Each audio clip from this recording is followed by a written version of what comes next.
যিসকলৰ bank account update দিবলৈ কোনো অপশ্যন নাই সকললৈ এই ভিডিঅ'টো চাওক সমস্যাটো কেনেকৈ সমাধান কৰিব আপোনালোকে এটা অনুৰোধ বাণী পঠাব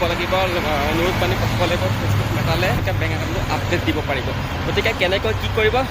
জানিবৰ কাৰণে ভিডিঅ'টো সম্পূৰ্ণকৈ চাব চাওক প্ৰথমে 3 ডটত ক্লিক কৰিব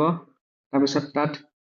প্ৰফেশনেল মোডত ক্লিক কৰিব নহলে সাপোৰ্ট অপশনত যাব সাপোৰ্ট অপশন দেখিছে সাপোৰ্ট অপশনটোত যাব চাওক তাত এইবোৰ অপশন আহিলে তাত যাব ৰিপোৰ্ট এন্ড টেকনিক্যাল প্ৰবলেম তাত ক্লিক কৰিব ইয়াত চাওক ইয়াত ইনক্লুড বুলি আছে দেখিছে ইনক্লুডত ক্লিক কৰিব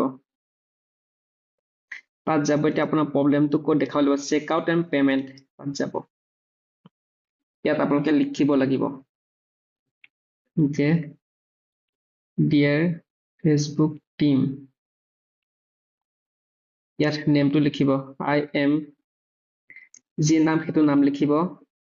আৰু লিখিব I am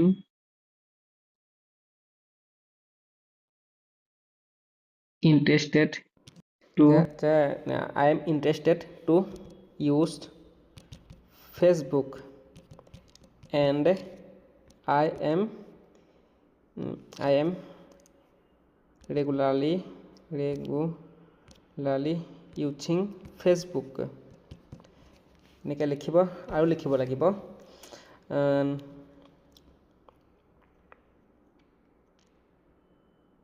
and I will like to inform you that I need to update bank account but not showing bank account update option kindly mention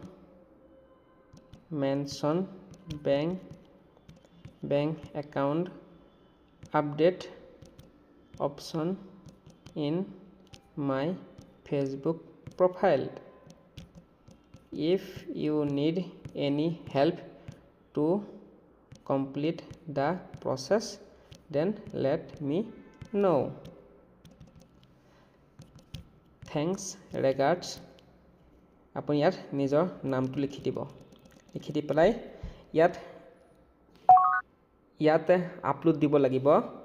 screenshot এটা ঠিক আছে মই মানুহ এগৰাকী স্ক্ৰীনশ্বট আছে মই তাকে স্ক্ৰীনশ্বট দিওঁ এই স্ক্ৰীনশ্বটটো আহিব ঠিক আছে এনেকৈ আহিব এনেকৈ দেখাব তাৰপিছত এই যিটো ওপৰত চিনটো দেখিছে চিম্বলটো তাত ক্লিক কৰি দিব ক্লিক কৰি দিয়াৰ পিছত সাপোর্ট এন্ড ইনবক্সত যাব তাত আপুনি যে দেখাই আপুনি যে পঠিয়াইছে ৰিকুৱেষ্টটো তাত দেখাই দিব তাত শ্ব' কৰিব